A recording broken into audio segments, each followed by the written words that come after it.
House adopt the Honorable Speaker, I beg to lay the following paper on the table of the House today, Wednesday, 17th June 2026. Report of the Budget and Appropriations Committee on its consideration of the second supplementary estimates for the year 2025-2026. Thank you. Next, go back to the next order. Order number 6, no sense of motion. Atandi. Thank you, Honorable Speaker. Honorable Speaker, I beg to give notice that this House adopts the report of the Budget and Appropriations Committee. I beg to give notice of the following motion, then you read the motion.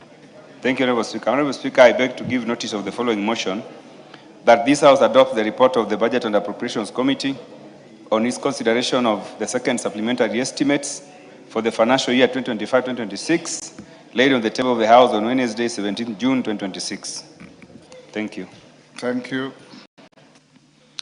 Before you call the next, honorable members, I acknowledge the presence in the public gallery of Karuri High School from Kiambu County, Wamagana Comprehensive School from Tetu, Nyeri. On my behalf and on behalf of the House, we welcome the students, their teachers, and those accompanying them to the House of Parliament. Thank you. Yes, what is it? Thank you, Mr. Speaker. Yes, Commissioner.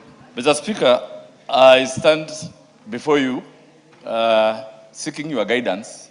This morning, Mr. Speaker, through your able chairmanship, you convened a full commissioner meeting as per Article 127, which deliberates on the welfare of these members and staff. Mr. Speaker, there was a matter of national interest that was ongoing. And yesterday, Mr. Speaker, you directed that the debate on finance bill will continue. Mr. Speaker, this morning, some of us were disadvantaged because of the same. In Commonwealth, matters of